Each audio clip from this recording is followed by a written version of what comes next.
Bom, em primeiro lugar, o que eu quero comentar é esse conceito de correlação. Então, a definição que nós temos para correlação é que ela é uma investigação acerca da relação entre duas ou mais variáveis, tá? Então, é uma relação compartilhada. Esse co aqui tem a ver com isso. Então, é uma relação que as variáveis compartilham entre elas ou não. Então, parte da minha investigação é isso, é eu descobrir se existe uma relação ou não entre as duas variáveis.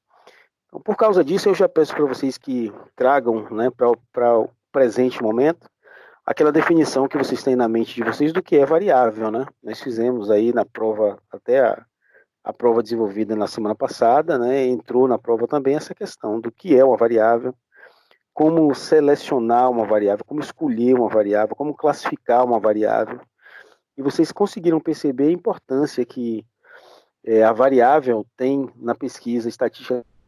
Se o autor não consegue dizer com clareza qual é a variável dele, ele tem problemas. E isso foi fácil eu perceber em alguns trabalhos que eu recebi de vocês. Tem alguns trabalhos que eu percebi claramente que o autor ou os autores do trabalho não tinham noção de qual era a variável que ele estava investigando. E aí eu percebi claramente, evidentemente, que eles não conseguiram fazer nada no trabalho deles. Né? Porque simplesmente que não entenderam o que estavam fazendo. Não sabiam qual era a variável. Então, já que agora nós queremos relacionar duas variáveis, eu peço que vocês tragam esse conceito para o presente e que vocês também tenham em mente que até agora, em tudo que nós falamos em estatística, né, a gente se referia a apenas uma variável, uma, o tempo todo. Então todos vocês aí, né, fizeram um trabalho de pesquisa e me entregaram em que vocês investigaram aquela variável que vocês escolheram, né? Agora o que eu estou pedindo para vocês é que vocês percebam que a gente vai começar a falar agora não apenas de uma, mas de duas variáveis, né?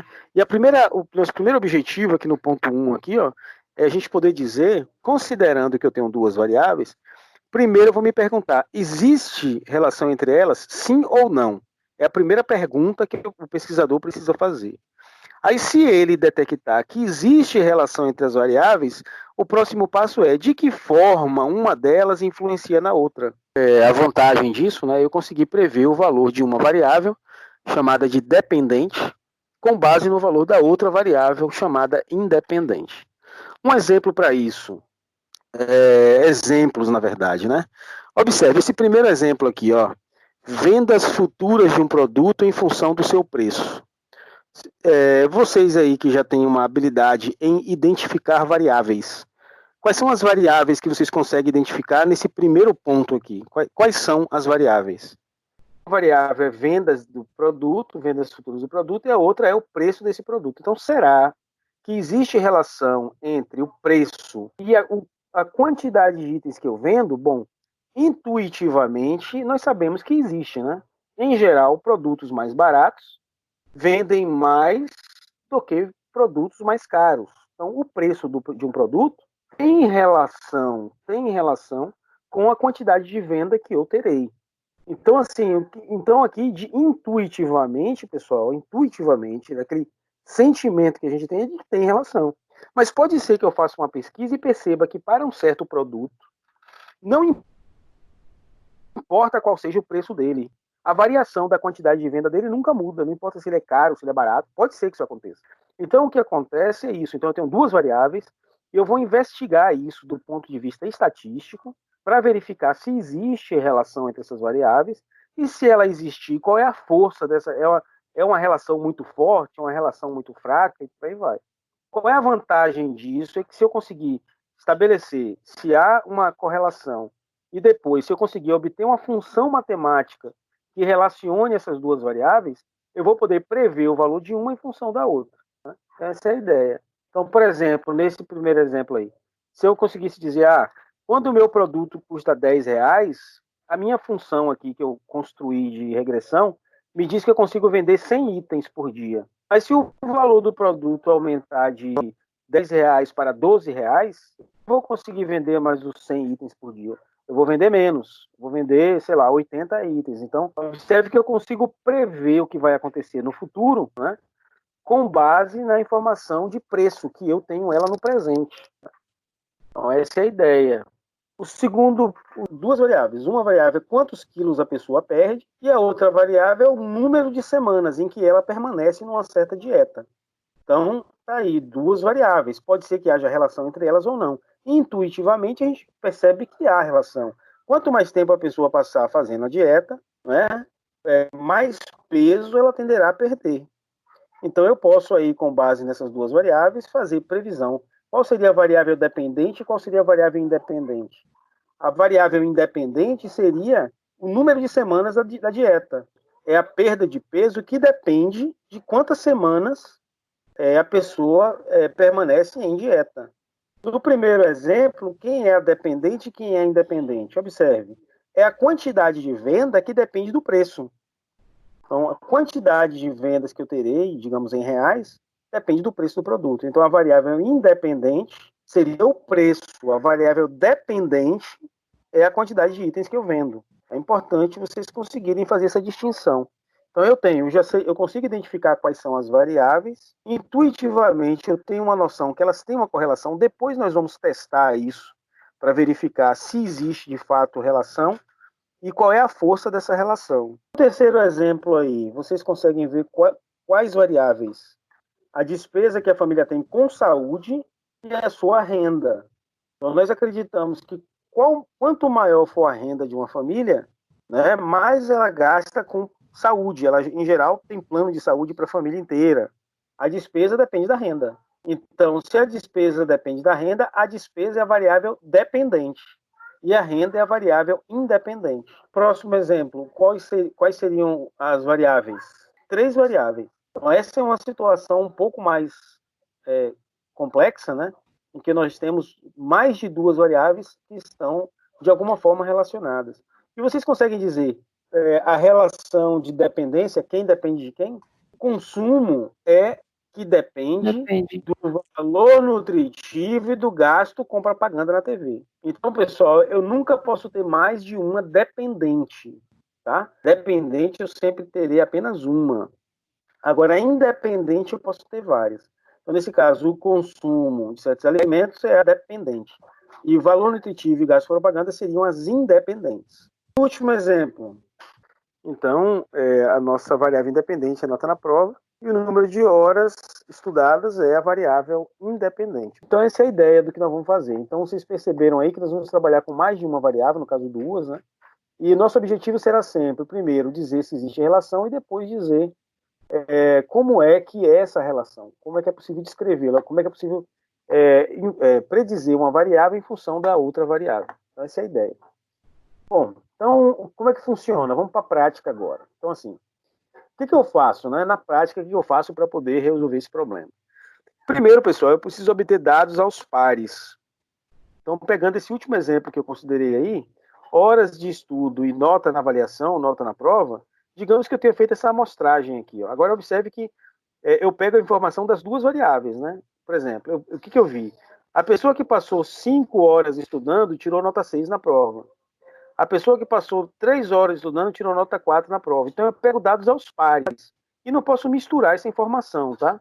Tem que ser assim, ó, eu pego do mesmo indivíduo, eu pego essa primeira linha aqui, ó. Então, eu chego para um primeiro indivíduo e pergunto, vem cá, quantas horas você passou estudando em média? Tanto, aí eu vou e olho a nota dele na prova, sucessivamente. Então, para fazer um estudo de correlação, ou seja, para verificar se existe ou não uma relação entre as variáveis, o primeiro passo é obter dados dessa forma, tá? E isso aqui obedece a todos os princípios que nós discutimos anteriormente, em relação a tamanho de amostra e em relação à seleção de indivíduos. Agora, considerando que eu tenho os meus dados, eu vou primeiro avaliar se existe relação entre as variáveis, tem uma técnica para fazer isso, na verdade, mais de uma técnica, nós vamos examinar duas técnicas. E a segunda coisa é qual é a força dessa relação. Essa relação ela é forte, ela é fraca, ela é muito fraca. Isso precisa ser analisado também. Então, como é que eu detecto se existe relação entre as variáveis? Existe um método gráfico, que nós vamos ver agora, e existe um método calculado, um método numérico, né, uma fórmula, digamos assim. Mas primeiro vamos abordar o método gráfico. É um diagrama chamado diagrama de dispersão. Tá? O que ele permite avaliar? Então, é um gráfico que permite inspecionar visualmente a relação entre duas variáveis. Aí, ele aparece assim para a gente. Ó. Veja só, aqui eu tenho 3 exemplos aqui. Ó. Três exemplos. Então, se você fizer um gráfico de duas variáveis, sendo que uma variável está no eixo X, os valores dela estão aqui no eixo X, e da outra variável está no eixo Y. Se você manda fazer o gráfico desse dispersão, e os pontos ficam todos espalhados, né, sem nenhuma tendência de nada, nós dizemos, não entre as variáveis. Mas se ao construir o gráfico eu percebo uma tendência, seja ela de crescimento ou seja ela de decrescimento, eu digo sim, existe relação entre as variáveis. Certo? Então, é uma técnica muito simples para eu verificar se existe ou não a tal da correlação. Se a tendência dos pontos, né, for uma tendência de crescimento, eu posso imaginar até uma reta crescente. Né? Então, se for uma tendência de crescimento, nós dizemos que existe uma correlação linear positiva. Isso significa o quê? Que à medida que a variável do eixo X cresce, a variável do eixo Y também cresce. Né? Você vê que a reta ascendente me indica isso. Né? À medida que a variável independente, que é independente a gente bota sempre aqui no eixo X, e a dependente a gente bota sempre no eixo Y. Tá? Então, à medida que a variável independente vai crescendo, a variável dependente também vai crescendo junto com ela. Aí nós dizemos, essa é uma correlação positiva. Agora, se ao traçar, ao plotar, né, o diagrama de dispersão, eu observo uma tendência de decrescimento, dá para imaginar uma reta decrescente aqui atravessando os pontos, né? Aí eu digo que existe uma correlação linear e ela é negativa. O que isso significa? Que à medida que a variável independente cresce, a variável dependente decresce. Né? Então eu consigo ver se existe ou não correlação e consigo ver como é o comportamento de uma variável em relação à outra. Com o crescimento da independente, a dependente cresce junto, né? Ou ela passa a decrescer. Observe que essas correlações que a gente está analisando, por ser de apenas duas variáveis, elas sempre vão ter o comportamento de reta, né? Seja ela crescente ou decrescente.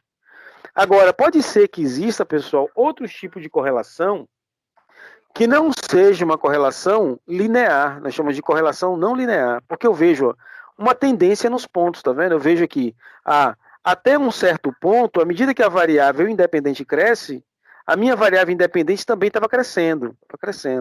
Mas a partir de um certo ponto, né, a minha variável independente continuou crescendo, mas a partir de um certo ponto, a variável dependente passou a decrescer.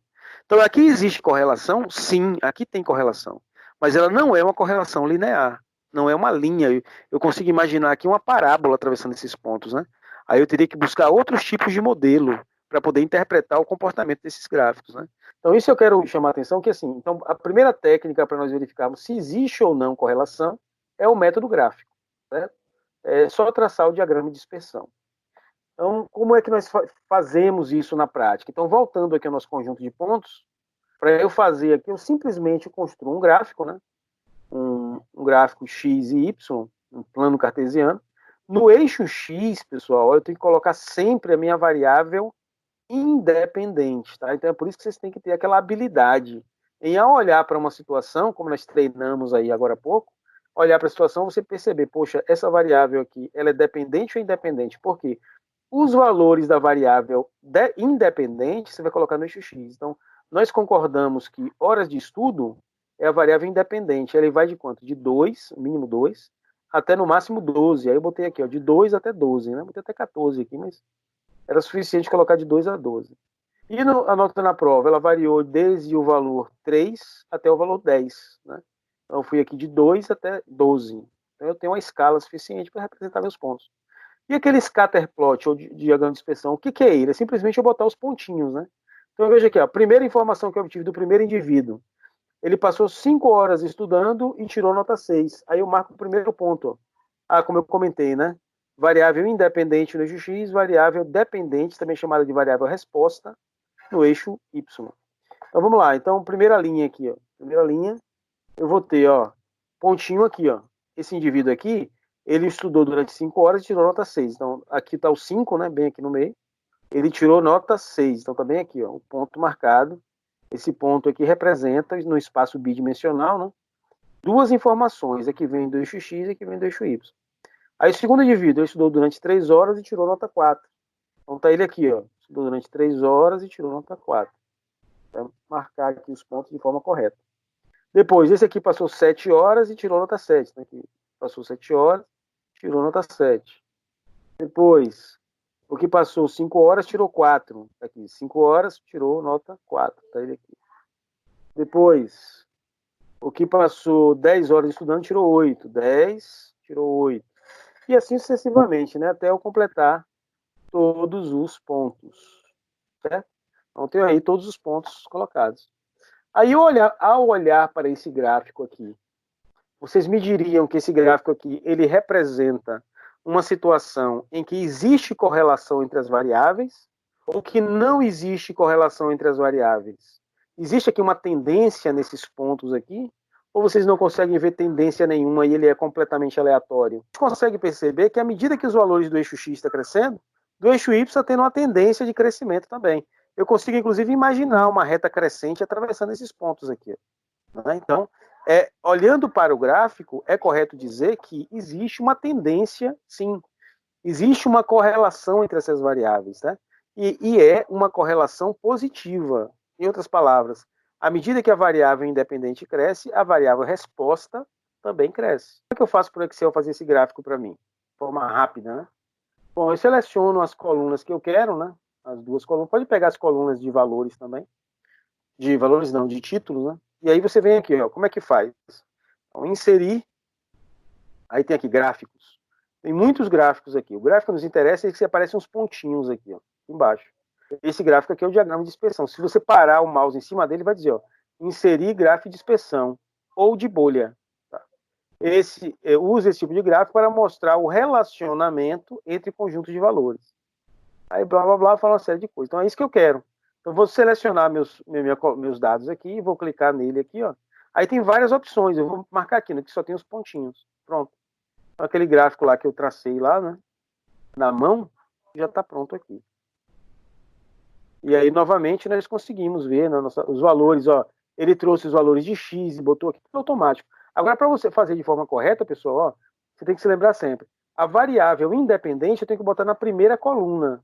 Porque o Excel, automaticamente, ele sabe que quando você pega uma tabela como essa, o que está na primeira coluna tem que ir para o eixo X. O Excel já sabe disso.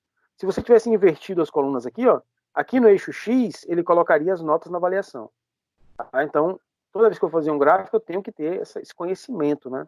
Quem é a variável independente? Ah, então eu vou colocar ela na primeira coluna. Porque o Excel vai botar, na hora de fazer o gráfico, ele vai botar isso aqui no eixo X. Né? Então tá aí, tá feito, é super simples, né? O Excel é bom para essas coisas. Ok, então voltando aqui, né? Bom, agora a outra questão que nós queremos avaliar, né? E agora, qual é a força dessa correlação? Qual é a força dela? Existe correlação, nós já sabemos disso. Agora a questão é, essa correlação ela é forte, ela é fraca, ela é muito fraca, ela é muito forte? O que está acontecendo com ela? Para isso, nós usamos um coeficiente, nós calculamos um coeficiente chamado coeficiente de correlação linear de Pearson.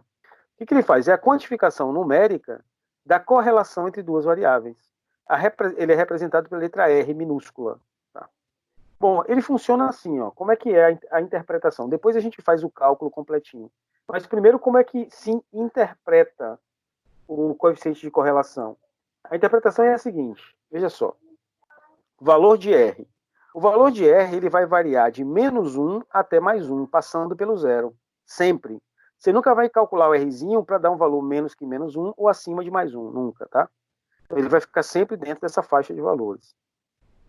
Se a correlação der zero, é porque não tem correlação nenhuma. É aquele primeiro gráfico que eu mostrei, com a nuvem de pontos totalmente aleatório. Né? Então, se você pegar os dados daquele primeiro gráfico e calcular, ele vai dar zero.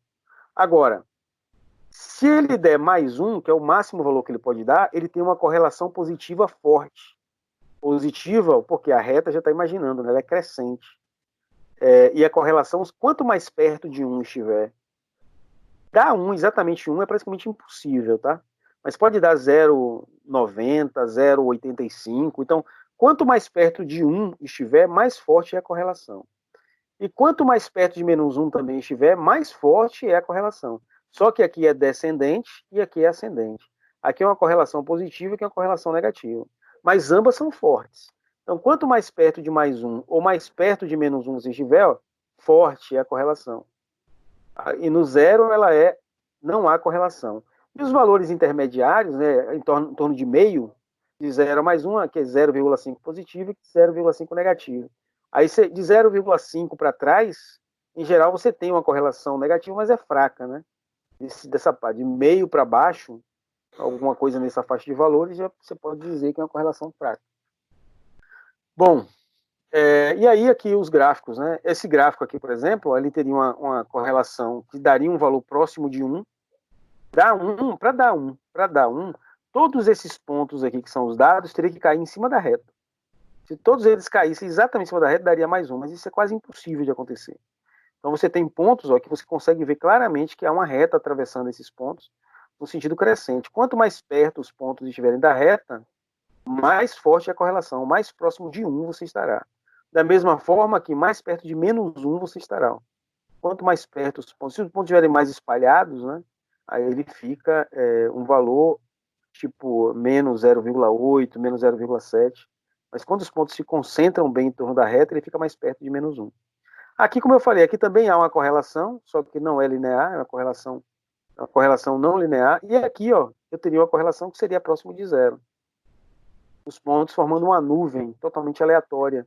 Não consigo imaginar reta, não consigo imaginar parábola, não consigo imaginar nada aí. Então não existe aí uma correlação entre os pontos. Ok. Uma outra coisa importante, antes de a gente fazer os cálculos, tá? Quero só fazer 2 observações.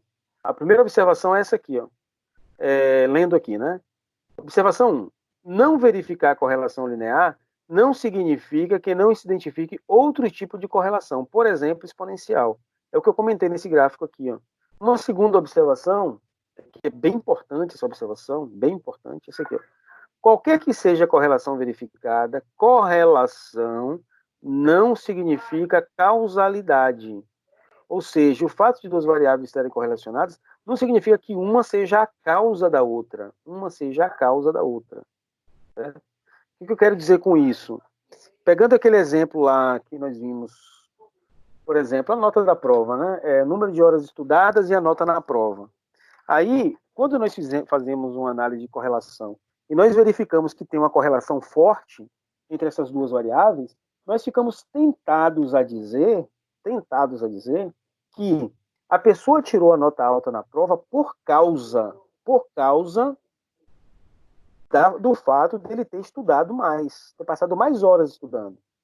Então, nós ficamos tentados a dizer isso, e não é correto dizer isso. O que eu posso dizer, essas variáveis têm uma forte correlação, mas eu não posso, está proibido de falar o seguinte, a pessoa tirou uma nota alta porque, ou seja, a causa é que ela passou mais horas estudando. Isso é errado de dizer. Certo? Por quê? Simplesmente porque a pessoa pode ter tirado notas mais altas, não porque ela passou mais horas estudando, mas porque ela já tinha um conhecimento prévio desses assuntos.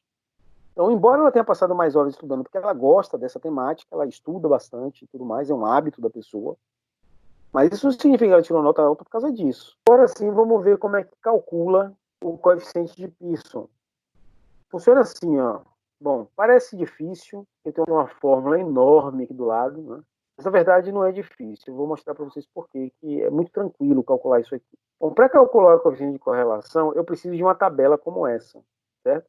Aqui eu tenho novamente as minhas variáveis, né? Na primeira coluna a variável x, que é a variável independente, na outra coluna y, que é a variável resposta, ou variável dependente. Então eu tenho aqui a variável x e a variável y. Aí o que eu vou fazer? Eu vou construir uma tabela onde nessa coluna eu vou colocar o x multiplicado pelo y. Na outra coluna eu vou colocar o x quadrado e na outra coluna o y quadrado. Então aqui eu teria, nessa coluna aqui, né, x vezes y, 5 vezes 6, 30. 3 vezes 4, 12. E assim sucessivamente. Nessa coluna aqui, x quadrado. Então 5 ao quadrado, 25. Aqui, 3 ao quadrado, 9. E assim sucessivamente. E aqui na última coluna, y ao quadrado. Tá? 6 ao quadrado, 36. 4 ao quadrado, 16 e assim sucessivamente. Então, ao preencher a tabela, ela ficaria assim, né? Ficaria assim. Aqui é o produto, 5 vezes 6, 30, etc. Aqui é o x quadrado e aqui é o y quadrado. Então, tendo essa tabela pronta dessa forma, e ela é bem fácil de montar, como vocês perceberam, Aqui nessa última linha, eu vou fazer o somatório desses valores. Então, aqui nessa última linha, eu vou ter a soma de todos os x, aqui a soma de todos os y, aqui a soma de todos os produtos de x e y, aqui a soma de todos os x quadráticos e aqui a soma de todos os y quadráticos. Então, as coisas ficariam aqui, ó, a soma simplesmente, né? Então, somei eles, tá? Obtive esses valores. No Excel é bem tranquilo de fazer, vocês devem estar imaginando aí o quanto é fácil fazer isso no Excel, né? É só botar a fórmula e mandar o sistema usar. E aí agora a gente pode calcular o coeficiente, que é o Rzinho aqui. O Rzinho é o coeficiente de Pearson. Aí eu vou, igual. O que é isso aqui? O N é o número de valores que eu tenho, né? O número de pares que eu tenho, o número de amostras que eu coletei, né? O tamanho da minha amostra. Então aqui eu tenho quantos? 1, 2, 3, 4, 5, 6, 7, 8. Então esse N aqui é 8. 8 multiplicado pelo quê? Isso aqui, pessoal, somatório de x vezes y. Cadê o x vezes? Está aqui, ó. Quanto é o somatório dele? 373. Aí eu vou botar aqui, ó. Então, n multiplicado pelo somatório de xy. Então, 8 vezes 373. Menos o quê? O somatório de x. Quem é o somatório de x? 52. Aí eu boto aqui, ó. Multiplicado pelo somatório de y, que é quem? O 50, que está aqui embaixo. Pronto. Então, a linha de cima está resolvida. Sobre. Aí vem a raiz, né? A raiz de n, que é o n, está aqui, 8. Repetir ele aqui. O somatório do x quadrado. Cadê o x quadrado? Ele aqui. O somatório dele é 420. Botei aqui, ó, 420. Menos o somatório de x. Ó, aqui é o que eu peço que vocês tomem cuidado. Ó, esse termo aqui, ó, anterior, deixa eu só pegar aqui o laser, o contador aqui. Esse termo aqui, ó, é o somatório de x ao quadrado. Que é x ao quadrado, é esse aqui, o somatório dele é 420. Agora, esse termo aqui, que parece com esse, né?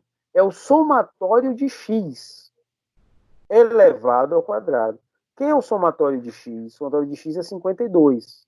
Então, é esse número aqui elevado ao quadrado. Aqui, ó, ele elevado ao quadrado. As pessoas erram porque erram aqui. Ó, elas acham que isso aqui é igual a isso aqui. Ó. Não é. Isso aqui é o somatório de x quadrado. Aí eu vou, quem é o x quadrado? Tá ele aqui. O somatório dele é 420. Agora, esse aqui é o somatório de x, que é 52. Esse número elevado ao quadrado. Cuidado com isso. A mesma coisa acontece aqui, só que acontece com y. Então, multiplicado pela raiz, o n é 8, repetir. Aí vem o somatório de y ao quadrado. Y ao quadrado está aqui. O somatório dele é 354. Eu botei aqui. Ó. Menos o somatório do y, tá ele aqui que é 50. Esse número elevado ao quadrado. E coloquei aqui. Pronto. Aí agora eu faço essas operações, multiplicações, soma, tal, direitinho. E o R aqui, o cálculo final, 0,82. Então o R aqui é localizado. Esse valor de R aqui, ó, indica que a correlação que existe entre essas duas variáveis é uma correlação forte. Você pode dizer que de 0,80 para cima, ela é forte. Tá? Quanto mais perto do 1, mais forte ela é. Então, ela tem uma forte correlação positiva. Tá? Então, é um gráfico crescente e os pontos estão mais próximos da reta. Portanto, tem uma forte correlação. Mas eu, mesmo assim, não posso dizer que existe causa, né? Como eu já comentei anteriormente. Como é que o Excel faz o cálculo de Rzinho aqui, ó, coeficiente de correlação? O Excel faz de forma bem simples, tá? Vai ser igual. A função nativa é correl. Correl. O que é o correl? Retorna o coeficiente de correlação de dois conjuntos de dados. Aí eu dou 2 cliques nele, aí ele pergunta, eu quero a matriz 1 e a matriz 2. Quem é a matriz 1? A matriz 1 está na ordem aqui, ó, variável independente e variável dependente. A matriz 1 tem que ser essa variável aqui, ó, primeira coluna. Aí eu boto ponto e vírgula, aí a segunda matriz. Feito isso, dá o Enter, ele já calculou, 0,82. Tá? Então, o Excel é para isso aí, né, para facilitar a vida. Então, eu tenho aqui, ó, 0,82, né? Então, tem uma correlação, uma forte correlação positiva. Agora que eu já sei que existe uma correlação, uma forte correlação positiva entre essas duas variáveis, eu posso agora querer fazer a previsão de qual deve ser a nota na prova de um indivíduo que estude por X horas. Eu tenho aqui as informações que eu obtive dos 8 indivíduos, né? Por isso que eu tenho 8 pontos aqui no meu gráfico. Eu tenho as informações deles. Mas assim, ó, eu não tenho, por exemplo, informação de quanto deveria tirar na prova uma pessoa que passasse, por exemplo, 11 horas. Eu tenho de 10 horas, quem passou 10 horas estudando tirou nota 8. Quem passou 12 horas estudando também tirou nota 8, né? Mas eu não sei, uma pessoa que passou 11 horas estudando, eu não sei. Né? Ou seja, tem lacunas nos meus dados aqui, eu não tenho de tudo. Né? Então, assim, o que é a regressão? A regressão me permite dizer, considerando que esse aqui é o comportamento da relação entre essas duas variáveis, então, se eu quisesse calcular um valor faltante aqui, ó, qual seria, né, considerando o comportamento desses dados? Então, eu consigo fazer previsões de valores que não existem no meu conjunto de dados. Então, isso é muito útil, muito útil. E você que é uma lacuna de informação, você não tem a informação, e através do comportamento dos dados que você está tendo, né, você consegue fazer previsões. Então, qual é o modelo matemático que descreve o comportamento desses dados? Qual é a função matemática? Como é que eu calculo essa função? Então, isso aqui é extremamente útil. Tá? É um modelo matemático, uma função matemática que representa o relacionamento entre as variáveis. Essa é a ideia. Como é que isso é feito? É o seguinte, ó, o modelo matemático, como nós sabemos, nós podemos imaginar uma reta que atravessa esses pontos. Mas, como eu tenho muitos pontos aqui, eu posso ter muitas retas diferentes. Qual é a reta que melhor ajusta esses pontos aqui? Esse será o meu melhor modelo. Então, o que eu procuro é a equação dessa reta aqui, ó. Então, assim, ó, eu tenho apenas uma reta que melhor se ajusta entre os pontos de dados que eu tenho. Eu preciso descobrir quem é essa reta, e aí, se eu sei quem é a reta, eu consigo obter a função linear dessa reta, né? A função do primeiro grau. Eu imagino lá que em álgebra linear você tem estudado como obter a equação de uma reta, né? A forma de encontrar qual é a melhor reta é um método chamado método dos mínimos quadrados. A técnica é a seguinte: cada ponto desse vai estar a uma certa distância da reta. Né? Então, por exemplo, esse ponto aqui é o que ficou mais distante. Esse segundo ponto e esse ponto aqui ficaram mais próximos e por aí vai. Mas o fato é que os meus pontos de dados, todos eles estarão a uma certa distância dessa reta. O que esse método procura? Ele procura qual é a reta que diminui a distância, o somatório dessa distância. Então, a reta que minimizar essa soma é a melhor reta que representa esses pontos. Então, supondo que essa aqui seja a melhor reta, né? Observe, se ela é uma reta, ela é uma função do primeiro grau, uma função linear. Toda função linear é dada por esse modelo, y igual a x mais b. O que eu preciso saber fazer é como calcular o valor de A e como calcular o valor de B. Como é que se faz isso? Tem as fórmulas. Para achar o valor de A, é essa fórmula aqui. Parece até com a anterior. Parece, mas não é igualzinha, não. E para achar o valor de B, é essa aqui, ó. Essa aqui, menorzinha. Então, eu acho o coeficiente de A, acho o coeficiente de B e coloco o A aqui, eu substituo o A aqui, substituo o B aqui e tenho a minha função prontinha. Então, usando aqui os nossos dados, né, vamos ver como é que seria calculado. Né? O N continua sendo 8, que é o número de pares que eu tenho. Somatório de XY, 373, aí substituo aqui, menos o somatório de X, que é 52, multiplicado pelo somatório de Y, que é 50, dividido por N, que é 8 novamente, somatório de x quadrado, que está aqui, ó, 420, menos o somatório do x, que é 52, elevado ao quadrado. Aí eu calculo essa expressão e encontro o valor de A. Depois, sabendo qual é o valor de A, eu coloco o valor de A que eu encontrei bem aqui, né? Aí eu pego o somatório de Y, boto aqui, que é o somatório de Y, 50. 50 dividido por 8, que é N, né? Menos o A que eu já encontrei, multiplicado pelo somatório de X, que é 52, dividido pelo 8 de novo. Aí eu vou e acho B. Achado A e achado B, e substituo, tá? Aqui eu já coloquei o valor, o resultado daquela expressão. Tá? Ele deu, calculando aquela expressão maior, o A deu 0,5854. Aí eu ponho o X, mais o B, a segunda expressão menor, substituí, calculei, encontrei 2,4451. Então agora eu tenho uma função matemática, que me permite calcular qualquer valor aqui, ó. Tá? Então, isso aqui, lembrando, né? O eixo Y é nota na prova, o eixo X é horas de estudo. Então, se eu quisesse saber, uma pessoa que ficou 5 horas e meia estudando, qual deve ser? Eu vou prever a nota na prova dela. Eu boto 5,5 aqui, e isso aqui vezes 5,5 mais isso aqui. Aí eu sei qual deve ser a nota dele, a previsão acerca da nota dele.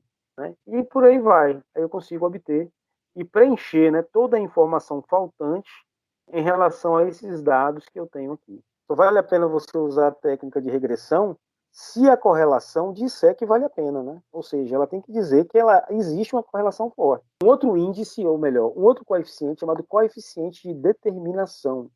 Quem é o coeficiente de determinação? É simplesmente o π elevado ao quadrado. Ele diz o quanto essa variável pode ser explicada por essa variável aqui. Vamos ver isso aqui no Excel. Vocês vão ver o quanto é simples fazer isso aqui usando o Excel. Vou pegar aqui o Excel. Pronto. Então, nós já fizemos aqui o gráfico, né, direitinho. Aí, para nós agora fazermos a reta, usando o método dos mínimos quadrados, é muito simples. Só. É só você chegar em qualquer pontinho desse aqui. Aí, quando você clica, aí fica tudo marcadinho aqui. Ó. Aí, você vem e clica com o botão direito do mouse, em cima de qualquer ponto. Aí vai aparecer essas opções. Aí, nessas opções, você vem aqui, ó, adicionar a linha de tendência. Aí, quando você clica aqui, ó, aí ele abre uma caixa. Abriu. Aí nessa caixa aqui tem um monte de gráficozinhos aqui pequenos, tá vendo? O que vai nos interessar aqui é a linear, que ela vem até marcado automaticamente. Por quê? Porque nós estamos procurando modelos simples. Existem outros modelos, que, como eu falei, a correlação exponencial, logaritmo, polinomial, potência, média móvel.